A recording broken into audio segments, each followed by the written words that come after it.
السلام عليكم ورحمة الله وبركاته. امم طب وانت ايش ضمنك ان العائلة اللي ستسود عليها المحبة والمودة والرأفة لن تنتهي بانك تبتلى في حد من اولادك، او حد من اولادك لما يكبر يشوف انك سبب في كل البلاءات اللي انت فيها، فيقرر اللي هو يتجوز ويكون عائلة اخرى ويصلح فيها.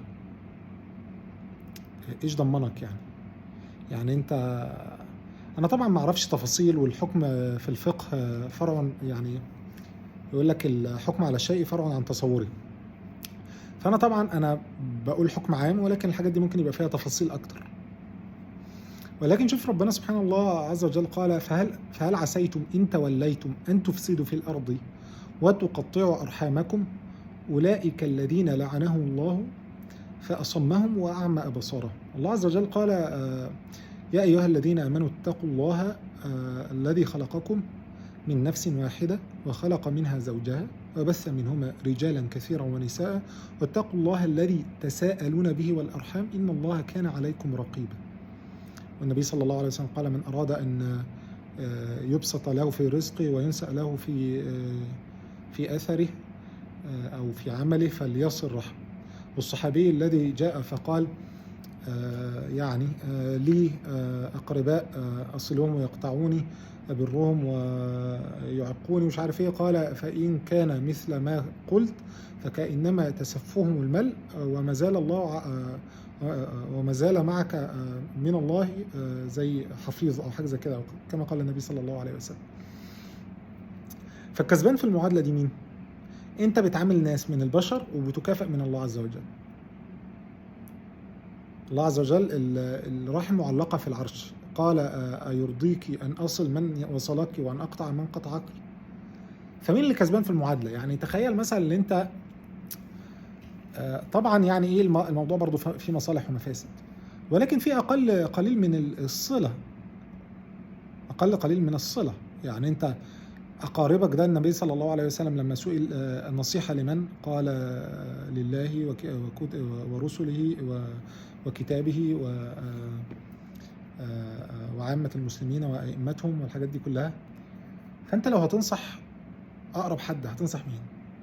يا عم هم لو في ضلال مبين، الله عز وجل قال: وإن جاهداك على أن تشرك بي ما ليس لك به علم، أول حاجة فلا تطعهما وصاحبهما في الدنيا معروفا. فأنت دلوقتي هم كويسين، والنبي عليه الصلاة والسلام قال: ليس الوصل بالمكافئ ولكن الواصل من وصل، الذي يصل من قطعه. يعني مش انت واحد زارك تزوره مش عارف ايه، ده بالعكس، ده هم بيسيئوا اليك وانت بتصلهم، دي اسمها الصلة. غير كده اسمها المكافأة، يعني واحد بيعمل لي حاجة انا بعمل له حاجة.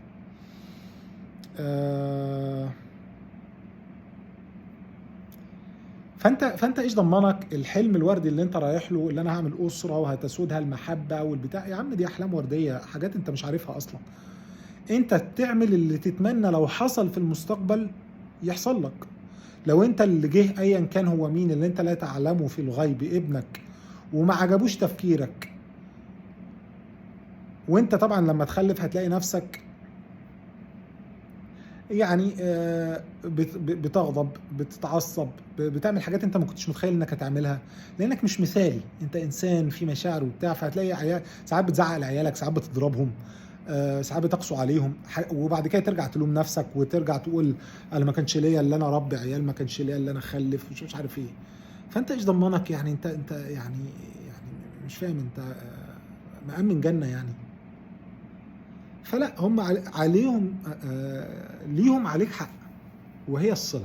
طبعا لو ابوك وامك فاحنا انت الكلام اللي بنتكلم فيه ده كلام فارغ. انا معتبر ان انت الكلام ده مش على ابوك وامك. ابوك وامك ده جزمتهم فوق دماغك، فوق دماغك مهما عملوا. تمام. طبعا لا طاعة للمخلوق في معصية الخالق، لو هم بيأمروك بمعصية فلا تطعهما وصاحبهما في الدنيا معروفة. ابويا وامي كانوا سبب في وجودي في الدنيا، هذه الدنيا الذي إذا عملت فيها قليلا كفئت بها بالكثير. هتقول لي هم السبب وأصل هم جابوني وأنا ما كنتش عايز أجي؟ لا، هم كونهم جابوك وأنت ربنا عز وجل جعل لك الفرصة إنك تعمل قليل وتجازى الجنة، ده حسنة ليه. كفايه اللي هم عانوه. ممكن هم يبقى اسوأ ناس في هذا الخلق. اسوأ من اللي هم ما فيش اسوأ من الكفر. الله عز وجل في الكفر قال وصاحبهما في الدنيا معروفا. فانت لو ابوك وامك، انا ما اتكلمتش في القصه دي، هتلاقي فيديوهات انا عاملها على الاب والام وبنتكلم فيها بالتفصيل. لو الاب سيء الام سيئه، انت ايه اللي عليك دورهم. انا بتكلم على الناس دي بقى، ايه، اخواتك، اقاربك. يا عم انت ايش يا عم اعمل اللي دلوقتي اللي تتمنى لو انت عملت مشكله مع مراتك او رحت عصيت ربنا ما تلاقيش مراتك قلبت عليك. انت بتعامل الله، لازم تغير فكرك. انت ما بتعاملش البني ادمين، انت بتعامل ربنا رجاء ان يقبل الله عز وجل منك فيؤلف قلوب الناس عليك. ان الله اذا احب انسان نادى جبريل قال له اني احب فلانا فاحبه، فاذا احبه جبريل نادى في الملائكه ان الله يحب فلانا فاحبوه، فاذا احبه اهل السماء وضع له القبول في الارض. ومن ارى ارض الله في سخط الناس رضي الله عنه وارضى عنه الناس. انت ايه الدين لو مش هتعمل حاجه انت مش حاببها؟ يعني ايه الدين لو انت حياتك كلها بيس ظريفه جميل؟ قل من حرم زينة الله التي أخرج لعباده والطيبات من الرزق قل هي للذين آمنوا في الحياة الدنيا خالصة يوم القيامة. أنت مفيش حاجة خالصة ليك في هذه الدنيا، خالصة يوم القيامة. إن شاء الله لما تقابل يوم القيامة ربنا يا رب يدخلنا الجنة، نبقى بقى نروح هناك بقى إيه، الدنيا خلصانة بقى والناس ظريفة ونزعنا ما في قلوبهم من غل بقى وإخوانا على سرر متقابلين وكده. فاهم قصدي؟ قصة ظريفة هناك. إنما أنت عايش في دار بلاء، فيها مصائب، فيها عصاة، فيها غضب، فيها حسد، فيها نفور، فيها كفر، فيها شرك، فيها معاصي، فيها نفس، فيها شيطان، فيها دنيا، فيها هوى، فيها شبهات، فيها شهوات، فيها كل حاجة. فأنت متوقع ايه؟ متوقع من الناس ايه؟ متوقع من الناس ايه؟ انت تصلح على قدر ما تستطيع بما أراده الله عز وجل مش بمزاجك.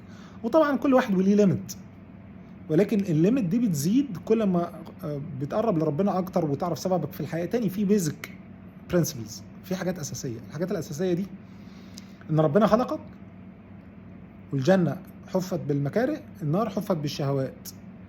فعايز هصل ناس بتشتمني، هتصل ناس بتشتمك. ليه؟ لان الجنه حفت بالمكاره. واحد من المكاره ده انك تصل ناس انت ما تحبهاش اصلا.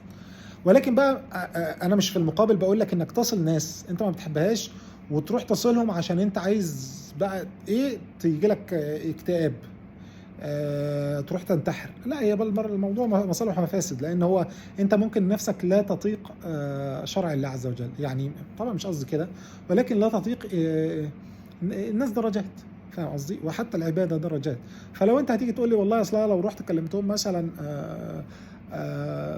نفسي هتقعد تنقح عليا لغايه لما هروح انتحر، اقول لك لا والله ما تنتحرش وابشر ان شاء الله، انا حسنك من جوه الاول وبعد كده ايه نشوفك من بره الدنيا عامله ازاي.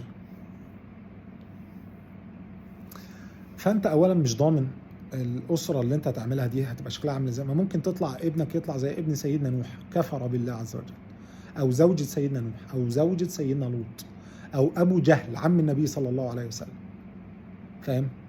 فانت ايه؟ طب ما انت ممكن ابنك يطلع كده ويبقى عنده نفس الفكر وتبقى تتمنى اللي هو يبرك. فانت اقعد فكر في القصه دي، فكر لو ده حصل وانت كنت في موقف السوء ده وابنك قرر ياخد ده، او ابن عمك او ابن اخوك قصدي، او حد من اقاربك وقرر ياخد القرار ده، هل هتبقى مبسوط؟ ولا تحب اللي هو كان يجي يقول لك ينصحك بالحسنى، يجيب لك هدايا، يتألف قلبك؟ النبي عليه الصلاة والسلام كان يتألف الصحابة، يتألف الصحابة بالمال. المؤلفة قلوبهم. طبعا لو في حد بتاع عربي بقى الإعراب وكده معلش أنا آسف، أنا مهندس فأنا ما بفهمش قوي، أنا ما بفهمش في المجمل يعني، بس أنا الواحد بيحاول يطلع أفضل ما عنده وربنا عز وجل يسترنا يعني. فأنت فكر فيها كده، انت بتعامل ربنا مش بتعامل البني ادمين. الدنيا دي مش جايه عشان تتسلى فيها. الدنيا سجن المؤمن وجنة الكافر. هتعمل صعوبات اكتر معناها انك تصل الى الله عز وجل اكتر، لان النفس دايما ما بتحبش الحاجه اللي الصعبه او اللي بتقف في طريقها. لا، انا عايز السهوله. ايه اسهل حاجه؟ اسافر بره وما يبقاش ليا حد وماليش تعلقات، ماليش عيال، ماليش زوجه، همشي عطه ويبقى ليا زوجه انا وهي بس بنتبسط واحنا بره، لا ليه مالناش دعوه بحد. طب وبعدين بقى؟ وبعدين بقى؟ فانت فكر فيها القصه دي، انت بتعامل ربنا ومنتظر الاجر من الله عز وجل. قال الله عز وجل قال يا ابن آدم وصلت وقطعتني، قال فكيف أصلك وأنت رب العالمين؟ قال لم يكن عبدي فلان كذا. يعني طبعا الصلة هي الحديث، طبعا ترجع ليه الحديث القدسي، هو كان في المرض والصدقة، ما اعتقدش ان الصلة كانت فيه، ولكن انت ايه بالقياس تاخدها، لان الصلة دي حاجة كبيرة جدا. فانت بتعامل الله، تعمله انت للبشر وتنتظر الاجر من الله، فتلاقي بقى ايه؟ انت مش عايز يا عم الله عز وجل يبارك ليك في عمرك وترزق والدنيا تبقى حلوة عشان بس كلمتين حلوين او نصيحة او صبر هتصبروا على الناس؟ وزي ما بقول لك انت مش ضامن حاجة، مش ضامن ان انت لما يجيلك حد ما يقولش نفس الكلام اللي هو ايه، فكك يا عم من ابويا، هروح اعمل اسره وتسودها الحب والموده والمأده والبوده، وهعملها في الكون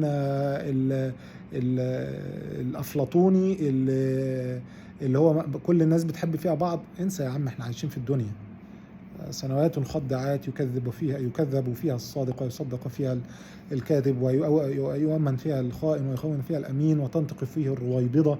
يمسي المرء كافرا ويصبح مؤمنا، ويمسي مؤمنا ويصبح كافرا، يبيع دنياه بعرض من الدنيا، يمرقون من الدين كما يمرق السهم من الرمية.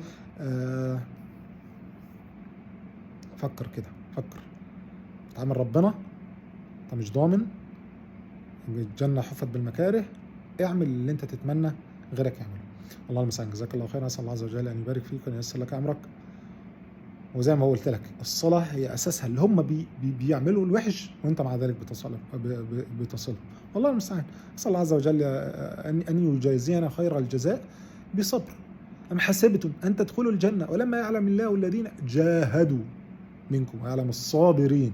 يا أيها الذين آمنوا اصبروا وصابروا ورابطوا واتقوا الله لعلكم تفلحون. والذين جاهدوا فينا لنهدينهم سبلنا. أم حسبتم أن تدخلوا الجنة ولما يأتيكم مثل الذين خلوا من قبلهم مستهم البأساء والضراء وزلزلوا، كانوا رجالة، حتى يقول الرسول والذين آمنوا معه متى نصر الله ألا إن نصر الله قريب. هو أنت لم يلقى على ظهرك سل الجزور، ولم يبصق في وجهك، ولم تضرب حتى يعني ولم تكسر رباعيتك وتشج رأسك، ويعني اهدى علينا شوية كده وايه، مش قصدي طبعا، بس يعني عايزين دايما نبص للحاجة مش بعين المثالية اللي غير موجودة. احنا عايشين في الأرض، احنا بني آدمين، بندخل الحمام بيجي لنا إسهال وبيجي لنا إمساك، كل واحد فيه مشاكل، والمشاكل اللي في اللي قدامك ممكن تبقى فيك في يوم من الأيام. فايه، فاعمل لغد، اعمل لغد، واعمل اللي تتمنى لو انت في نفس مكانهم يتعمل لك. والله المستعان. لا يؤمن احدكم حتى يحب لاخيه ما يحب لنفسه. والسلام عليكم ورحمة الله وبركاته.